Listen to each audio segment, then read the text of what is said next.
Bismillahirrahmanirrahim. Assalamualaikum warahmatullahi wabarakatuh. Perkenalkan, nama saya Reski Anggita Putra dari Prodi Pendidikan Teknik Otomotif Fakultas Perguruan dan Ilmu Pendidikan Universitas Muhammadiyah Purworejo. Di sini saya akan menjelaskan bagaimana cara menggunakan jangka sorong dengan baik dan benar, serta bagaimana cara merawat jangka sorong agar tetap awet dan akurat. Jangka sorong itu sendiri adalah alat ukur yang digunakan untuk mengukur diameter luar, diameter dalam, dan kedalaman suatu benda dengan ketelitian tinggi.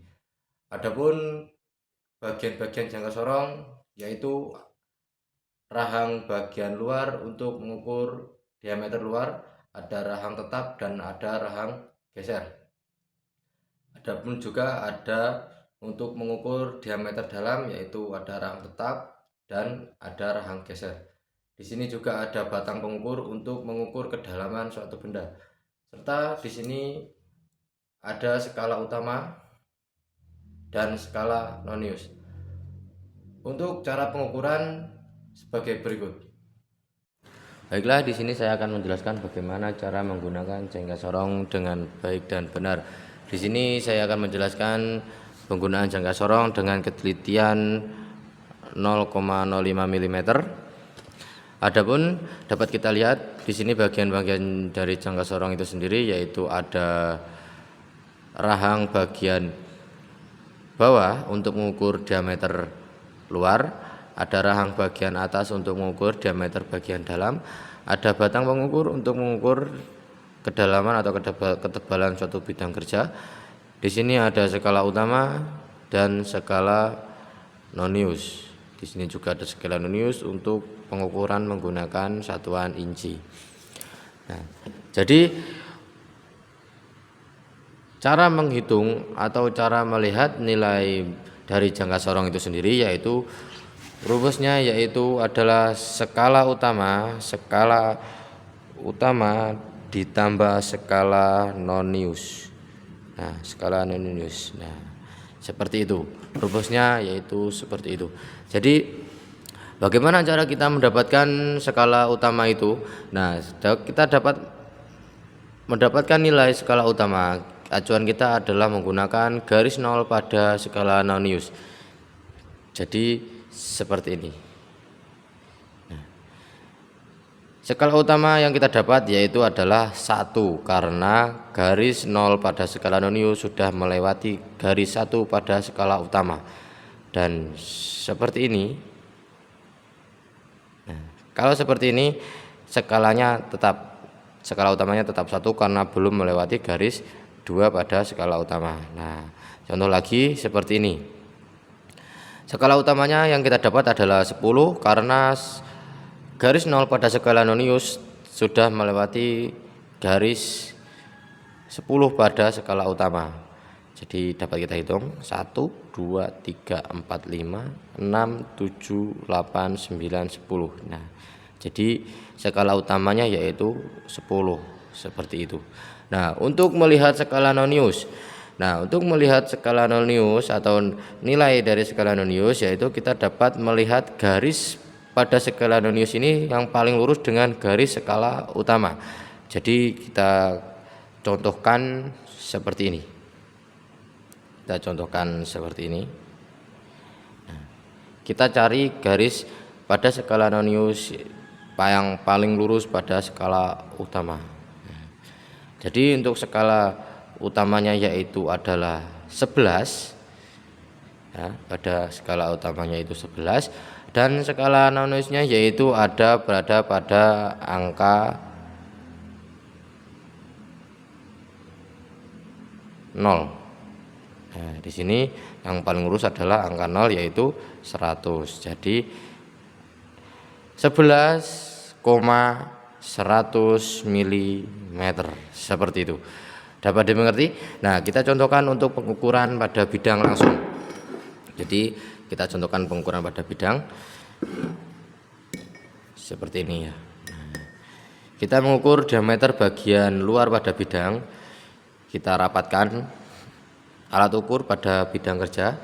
Setelah rapat, kita cek hasil pengukuran yang kita dapat. Nah, Di sini dapat kita lihat skala utamanya yaitu berada pada angka 90 karena garis 0 skala nonius itu lewat sedikit pada garis 90 pada skala utama. Nah, jadi kita tulis di sini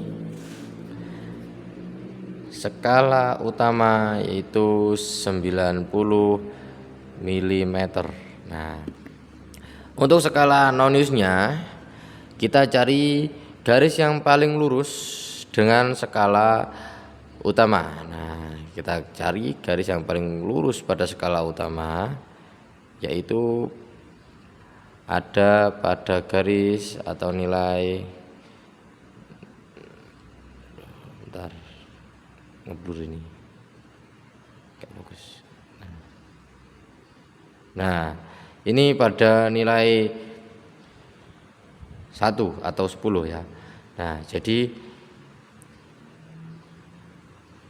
di sini terlihat untuk garis yang paling lurus pada skala utama yaitu pada nilai 10. Nah, jadi di sini kita tulis skala noniusnya yaitu 0,10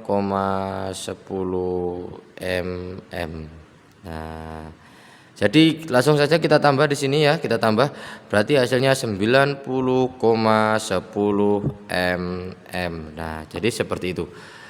Jadi untuk pengukuran atau mencari hasil atau jumlah skala utama dan noniusnya seperti itu caranya ya. Nah, kita ulangi lagi.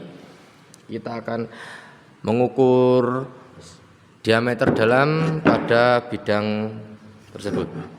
Nah, pada bidang kerja ini kita ukur pada diameter dalam seperti ini. Jika sudah menempel atau sudah rapat pada bidang kerja, dikunci lalu kita cek. Kita cek berapa yang hasil yang kita dapat di sini yaitu, nah, di sini hasilnya yaitu karena ini sudah lewat ya. Karena garis 0 pada skala nonius sudah lewat strip 79 pada skala utama. Jadi skala utamanya yaitu adalah 79. Nah, jadi kita tulis di sini skala utama yaitu 79 mm dan skala noniusnya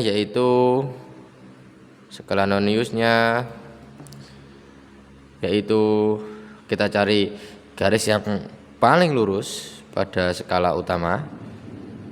Oke. Nah, di sini kita cari garis yang paling lurus pada skala utama yaitu pada garis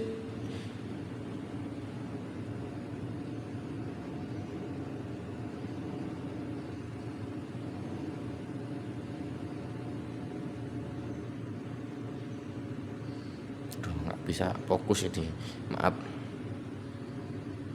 ya. Nah, oke, sudah kembali fokus kameranya. Nah, garis yang paling lurus pada skala utama yaitu di angka 30. Nah, jadi skala noniusnya yaitu adalah 0,30 mm. Nah, jadi kita tambahkan di sini berarti hasilnya adalah 79,30 mm. Nah, mudah bukan cara penghitungannya?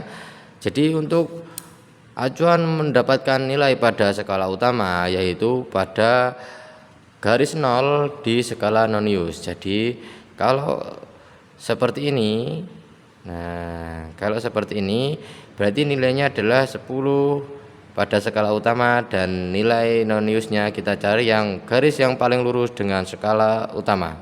Oke, jadi kita akan sekarang praktek untuk mengukur ketebalan pada kampas rem ini ya. Nah, kita ukur ketebalannya. Kita menggunakan batang pengukur. Nah, kita menggunakan batang pengukur ini. Jadi kita seperti ini ya. Seperti ini kita turunkan. Nah, jadi setelah kita tempelkan seperti ini. Oke. Kalau sudah sudah rapat seperti ini ya. Kita cek. Nah, oke. Nah, di sini kita dapat lihat di sini ya. Nah, di sini garis 0 skala nonius itu belum melewati garis 5 pada skala utama, jadi masih di 4. Nah, skala utamanya yaitu adalah di sini kita tulis ya. Skala utamanya yaitu 4 mm dan skala noniusnya yaitu dapat kita lihat di sini garis yang paling lurus yaitu pada garis 80 ya. Nah, dapat kita lihat di sini garis yang paling lurus adalah garis 80 ya. Nah, di sini paling lurus pada garis 80. Berarti di sini kita tambahkan 0,80 mm. Kita tambah jadi berarti 4,80 mm. Nah, seperti itu. Jadi mudah bukan untuk cara pengukuran pada jangka sorong dengan ketelitian 0,05. Nah, sekian dari saya. Terima kasih. Saya akhiri. Wassalamualaikum warahmatullahi wabarakatuh. Bismillahirrahmanirrahim. Assalamualaikum warahmatullahi wabarakatuh. Perkenalkan, nama saya Reski Anggita Putra dari Prodi Pendidikan Teknik Otomotif Fakultas Perguruan dan Ilmu Pendidikan Universitas Muhammadiyah Purworejo. Di sini saya akan menjelaskan bagaimana cara menggunakan jangka sorong dengan baik dan benar, serta bagaimana cara merawat jangka sorong agar tetap awet dan akurat. Jangka sorong itu sendiri adalah alat ukur yang digunakan untuk mengukur diameter luar, diameter dalam, dan kedalaman suatu benda dengan ketelitian tinggi. Adapun bagian-bagian jangka sorong yaitu rahang bagian luar untuk mengukur diameter luar, ada rahang tetap dan ada rahang geser. Adapun juga ada untuk mengukur diameter dalam yaitu ada rahang tetap dan ada rahang geser. Di sini juga ada batang pengukur untuk mengukur kedalaman suatu benda. Serta di sini ada skala utama dan skala nonius. Untuk cara pengukuran sebagai berikut.